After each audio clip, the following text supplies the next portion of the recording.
कभी अगर बनना हो तो बाज बनना, लेकिन कभी तोता मत बनना। तोता बोलता तो बहुत है, लेकिन ज्यादा ऊंचाई तक उड़ नहीं सकता। बाज बोलता बहुत कम है, लेकिन सबसे ऊंचाई पर उड़ता है और बाकी पंछियों का राजा होता है एक बाज।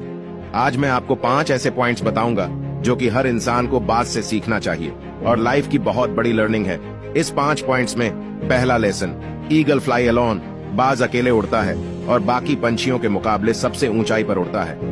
बाज अकेले उड़ेगा, लेकिन कभी भी चिड़िया और छोटे पंछियों के साथ नहीं उड़ेगा।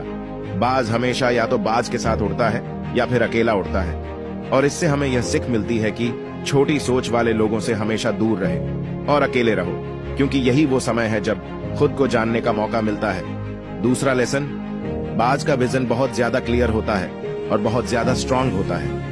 बाज अपने शिकार को 5 किलोमीटर दूर से ही देख लेता है और जब उसे एक बार अपना लक्ष्य दिख जाता है तो चाहे उसके बाद रास्ते में कितनी ही मुश्किलें क्यों ना आए, वह अपने लक्ष्य को हासिल करके ही दम लेता है। इससे भी एक बहुत बड़ी सीख मिलती है कि अपना विजन क्लियर रखो और उसे हासिल करने में फिर चाहे कितनी ही मुश्किलें क्यों ना आए, पीछे मत हटो उस बाज की तरह। तीसरा लेसन, बाज कभी भी मरे हुए जानवरों को नहीं खाता, वह हमेशा जिंदा शिकार करता है। और इससे हमें यह सीख मिलती है कि जो हमारा पास्ट है वह मर चुका है, तो अपने उन मरे हुए थॉट्स पर ध्यान मत दो और अपनी आने वाली ताजी जिंदगी पर ध्यान लगाओ। अपने पास्ट की जो पुरानी यादें तुम्हें तंग करती है, उन्हें वही रहने दो जहां पर उनकी जगह है, और तुम्हारे पास्ट की जगह तुम्हारे पास्ट में है, उसे अपने वर्तमान में जगह मत दो।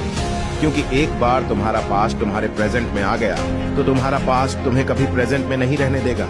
पास्ट में तुम्हारे साथ कितना भी बुरा क्यों ना हुआ हो, वो सब यादें, वो सब थॉट्स मर चुके हैं। और उस बाज की तरह बनो जो कभी भी मरी हुई चीजों को नहीं खाता। चौथा लेसन, जब आंधी तूफान आते हैं तो बाज बहुत ज्यादा एक्साइटेड हो जाता है। जब बारिश होती है तो सारे पंछी छिपकर बैठ जाते हैं, लेकिन बाज को बड़ा मजा आता है जब तेज हवाएं चलती हैं तो बाज उन हवाओं के सहारे और तेजी से ऊपर की ओर उड़ता है और ऊपर उड़ते उड़ते इतना ऊपर उड़ जाता है कि बादलों के ऊपर पहुंच जाता है। और इससे भी एक बहुत बड़ी सीख मिलती है कि मुसीबत में मजा ढूंढो।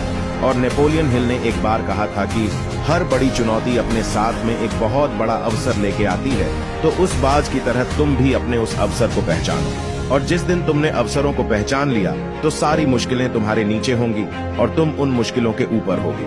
5वां लेसन, बाज अपने घोंसलों में से सॉफ्ट घास को निकाल देता है ताकि बाज का जो बच्चा होता है वो उसमें कंफर्टेबल ना हो सके, क्योंकि वो अगर घोंसले में कंफर्टेबल हो गया तो वो वही रहना पसंद करेगा। लेकिन बाज कभी ऐसा होने नहीं देता।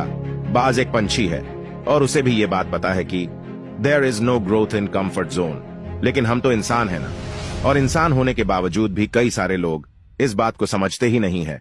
आप जितना ज्यादा कंफर्ट जोन में रहोगे, आपकी लाइफ आने वाले समय में उतनी ही ज्यादा अनकंफर्ट हो जाएगी।